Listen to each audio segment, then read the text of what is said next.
같이 금액을 낮춰야 될지 버텨야 될지 지금 원장님들이 이제 휘청휘청 하는 거야. 5,900원이나 어떻게가 아니라 우리는 고객과 함께 유지하고 있다라는 부분을. 안녕하세요, 이지혜입니다. 요새 필라테스 시장 너무 어렵죠. 그래서 오늘 여러분들과 함께 어려움을 극복하고자 전문가 황복남 교수님과 함께 이야기 나눠보는 시간을 가지려고 해요. 교수님 안녕하세요. 네, 안녕하세요. 네, 황복남입니다. 저는 이제 스포츠학과 운동심리학을 바탕으로 대학에서 주로 강의를 하고 있었고요. 그리고 이런 전문 분야 이외에 우리가 고객을 다루고 고객을 만나고 운영을 할 때 어려운 점들이 좀 있잖아요. 그래서 경영학 MBA를 또 전공했습니다. 그래서 운동에 대한 가치를 전달할 수 있는 경영 전략을 여러분들께 알려드릴 거고요. 특히나 필라테스 레슨업을 주로 하시는 원장님들 많으시잖아요. 이 원장님들이 지금 겪고 있는 고민들을 마스터님께서 되게 세세하게 또 알아봐 주셨잖아요. 또 솔루션을 여러분들에게 제공해 드리고 이 영상들이 되게 도움이 많이 됐으면 좋겠습니다. 제가 이제 본론으로 들어가서 질문을 드릴 건데, 요새 금리 인상도 엄청 많이 됐고 코로나 지나고 나서 불경기도 엄청 심각한 상태잖아요. 그래서 경쟁이 너무 심한 거예요. 회당 5,900원 이런 그룹 레슨도 생기고 그리고 개인 레슨 같은 것도 코로나 전에는 한 7만원, 6만원 요 정도 금액이었는데 이제 2만원, 3만원 이런 금액도 생기고 그래서 선생님들이 많이 힘들어 하시는 것 같아요. 대형 프랜차이즈가 들어와서 가격을 터무니없게 낮게 하고 시장을 이제 교란시키고 이렇게 하면 어떻게 해야 할지 좀 난감합니다. 같이 금액을 낮춰야 될지 아니면 버텨야 될지. 근데 궁금한 게 그 5,900원짜리 프랜차이즈가 아직 살아있나요?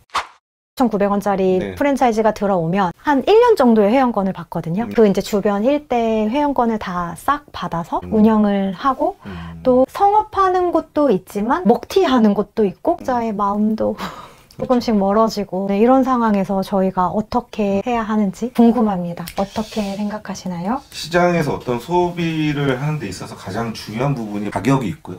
반대편에 가치라는 게 있습니다. 가격을 그렇게 하락시키는 거는 주변 시장을 초토화함으로써 자기한테 모든 걸 쏠림 현상을 가지려고 할 텐데 단기적인 생각이요. 그 뒤에는 아마 가격을 조금씩 올릴 거예요. 이번에 이미 자리 잡고 있었던 이제 스튜디오에 문제가 있을 텐데요. 그 싼 가격에 넘어가는 회원에만 집중을 하는 이유는 내부 자극에 지금 자기의 중심을 잃어버렸기 때문이거든요. 이 강의를 들으시는 분들은 대부분 자기 중심이 있고 열심히 이 직업을 사랑하시는 분들이잖아요. 맞아요. 이런 가치를 잘 전달했는지 한번 점검해 보셔야 해요.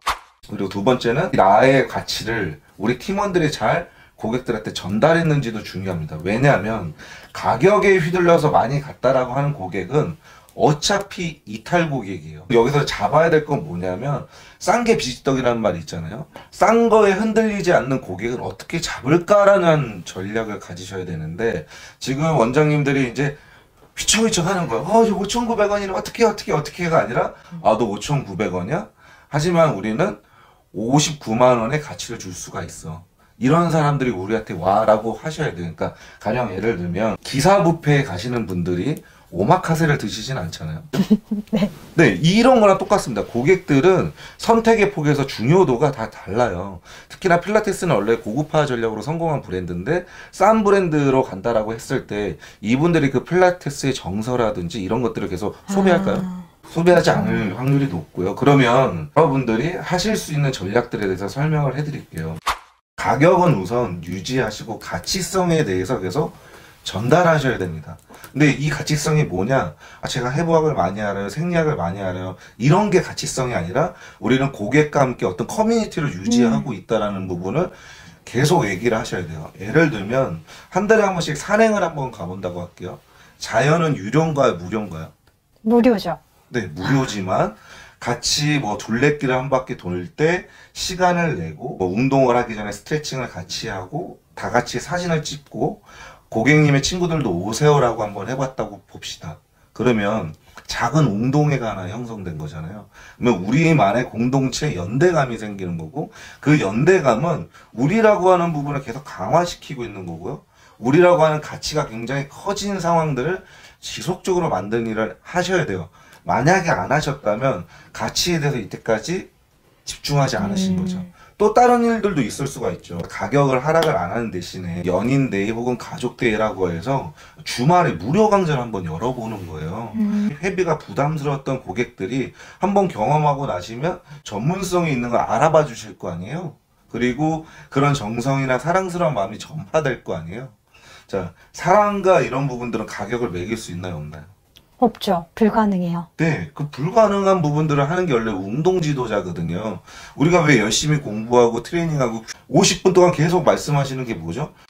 물론 돈을 벌고자 하는 경제 행위가 있지만 그 안에 뭘 담느냐라는 건 회사마다 사람마다 다르기 때문에 같이 꼭 중요하게 생각하셨으면 좋겠습니다. 맞아요. 제가 주변을 살펴보면 같이 산행을 간다거나 아니면 수업 외에 커뮤니티 활동을 한다거나 이런 케이스는 보지 못한 것 같아요. 네네. 이제 예를 들면 저녁 6시부터 10시까지 근무한다고 했을 때 이렇게 시간대별로 스케줄을 잡고 그 시간 외에는 회원과의 소통을 좀 어려워한다고 하실까요? 그런 커뮤니티를 하기 위해서 우리 센터나 환경에 맞는 그런 것들을 기획해야 할 거잖아요. 그렇죠, 그렇죠. 네. 기획할 수 있는 방법이 있을까요? 우선 원장님이 계신 공간의 크기, 지역, 구성원들, 기업 문화가 되게 중요할 건데 아직 필라테스 원장님들 기업 문화까지는 진행이 안 되신 것 같아요. 맞아요. 근데 여기에서 할 수 있는 유일한 방법은 원장님이 직접 시도하시는 겁니다. 직원들한테 이렇게 해라가 아니라 내가 내 고객들한테 하는 모습, 팀원들 중에서 원장님과 마음이 잘 맞는 한두 명은 꼭 있을 거잖아요. 그들과 함께 소규모로 한번 운행을 해보는 거예요. 그러면 한 명이 3명이 되고 3명이 5명이 되면 이게 전이 돼서 이제 문화화되는 거거든요. 처음서부터 급작스럽게 무언가를 변화하기보다는 어떤 과정이 있는 거고 그 과정 안에 시간이라는 것이 분명히 존재합니다. 이때 원장님들께서 아까 전에 분명히 말씀드렸죠.